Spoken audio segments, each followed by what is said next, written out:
Naniniwala umano ang ilang eksperto na makakaapekto sa ekonomiya ng bansa kapag hindi sinunod ng Pilipinas ang kahiligan ng Interpol sa pag-aresto kay dating Pangulong Rodrigo Duterte. Si Luisa Erispe sa detalye. Give and take. Yan ang nangyari sa pagitan ng Pilipinas at International Police Crime Organization ayon sa isang international law expert. Una na kasing sinabi ni President Ferdinand R. Marcos Jr. na obligadong sumunod ang bansa bilang miyembro ng Interpol.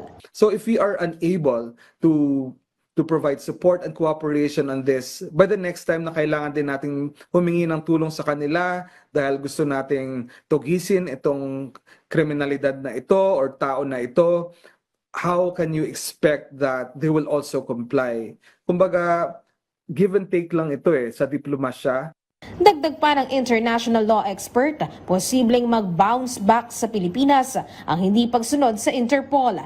Posibleng makaapekto ito sa ekonomiya ng bansa. So kung hindi natin ito pagbibigyan ng kooperasyon, there will be some impressions, if not impressions, real effect to our treaty performance or treaty obligations with other states. In the future, the other states will be careful in dealing with us kasi bakit pa ako makikipag-deal sa'yo, hindi ka nga marunong tumupad doon sa simpleng usapan natin. Una nang sinabi noon ni Justice Secretary Jesus Crispin Remulla na kung sakaling lumapit ang ICC sa Interpol ay hindi ito madaling matalikuran ng Pilipinas dahil kapakanan ng mga Pilipino sa ibang bansa ang nakataya rito. Tandaan natin, there are more than 10 million Filipinos going around the world right now na baka kailangan ng tulong ng Interpol.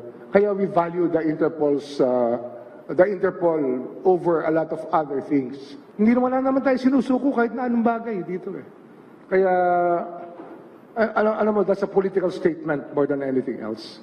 Ano lang yan.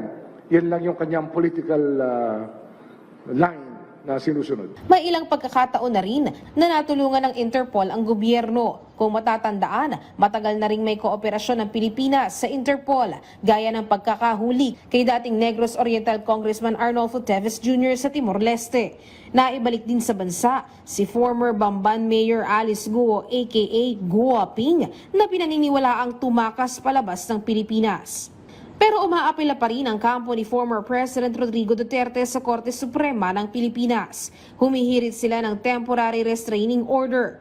4 na magkakaibang petisyon ang inihain ng kanilang kampo na hiling mapalaya at mapabalik si Duterte sa Pilipinas.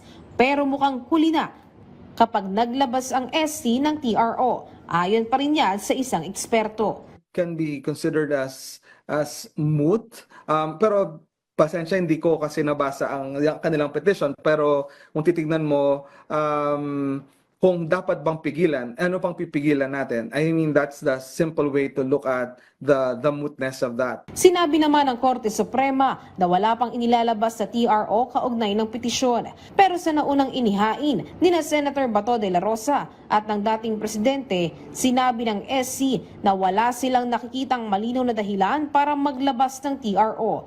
Gayunpaman, pinagkokomento pa rin ang mga respondents na sina Executive Secretary Lucas Bersamin, Justice Secretary Jesus Crispin Remulla, Local Government Secretary John Vic Remulla at iba pa. Luisa Erispe para sa Pambansang TV sa Bagong Pilipinas.